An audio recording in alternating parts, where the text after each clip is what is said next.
नमस्कार, मैं जैनिशा और आप देख रहे हैं भारत रफ्तार। पशुपतिनाथ के मंदिर में घंटियों की गूंज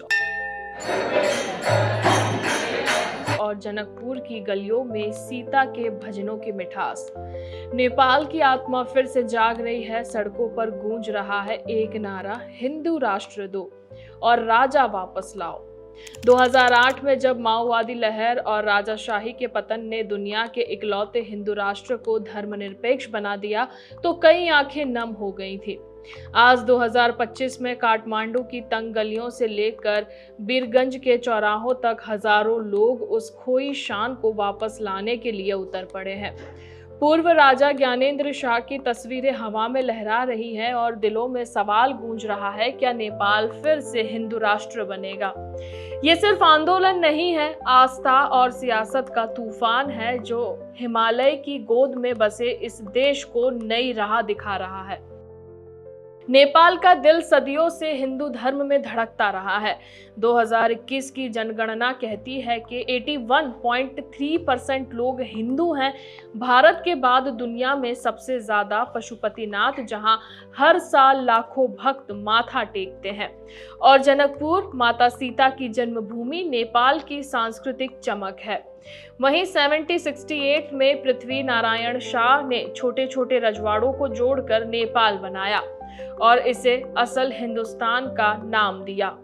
शाह वंश के राजा भगवान विष्णु के अवतार माने जाते थे।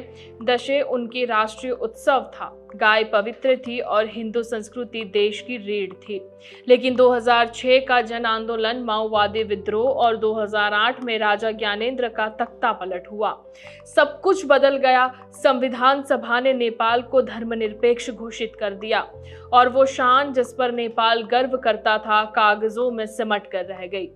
उस दिन कई बुजुर्गों की आंखें आंसुओं से नम हो गई। उन्हें लगा कि उनकी जड़ें उखाड़ दी गई हैं।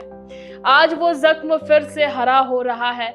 राष्ट्रीय प्रजातंत्र पार्टी और दुर्गा प्रसाई का राष्ट्रीयता, धर्म, संस्कृति और नागरिक बचाओ आंदोलन सड़कों पर उतर आया है।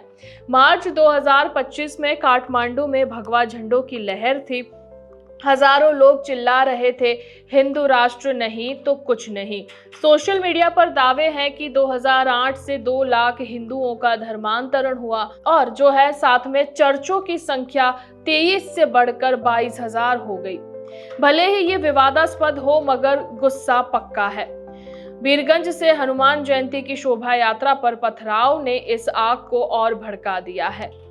कई लोग घायल हुए और तनाव ने पूरे देश को हिलाकर रख दिया।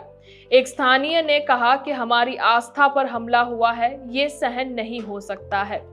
इस आग की चिंगारी कहां से आई? भारत की हिंदुत्ववादी लहर का असर साफ दिखता है। 2023 में अमेरिकी विदेश विभाग की एक रिपोर्ट ने संकेत दिया कि भारत के दक्षिणपंथी समूह नेपाल में फंडिंग कर रहे हैं ताकि हिंदू राष्ट्र का सपना साकार हो सके। पूर्व प्रधानमंत्री केपी शर्मा ओली ने 2020 में दावा किया था कि राम का जन्म भारत के अयोध्या में नहीं, नेपाल के मांडी में हुआ था। ये सिर्फ बयान नहीं, हिंदू गर्व को जगाने की एक चाल थी। लेकिन नेपाली कांग्रेस और माओवादी दल धर्मनिरपेक्षता को देश की बुनियाद मानते हैं। फिर भी कांग्रेस के कुछ नेता जैसे शंकर भंडारी चुपके चुपके हिंदू राष्ट्र की बात करते हैं।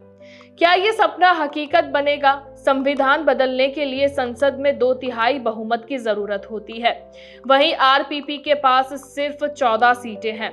शोर मचाने के लिए काफी है मगर कानून बदलने के लिए ये बहुत कम है।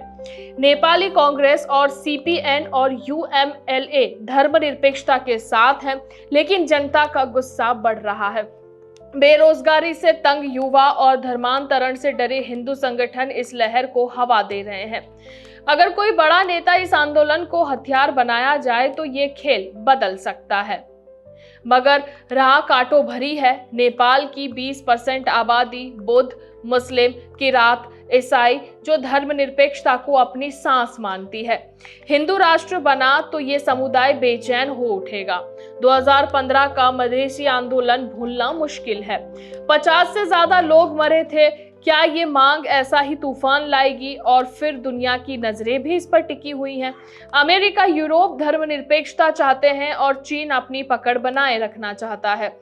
भारत शायद समर्थन दे, मगर नेपाल की आजादी पर फिर सवाल उठ खड़े होंगे।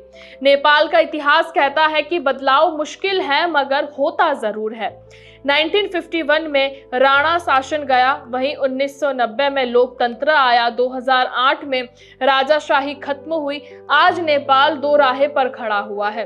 एक तरफ पशुपतिनाथ की घंटियां जो पुरानी शान बुलाती हैं, दूसरी तरफ एक नया नेपाल जो सबको गले लगाना चाहता है।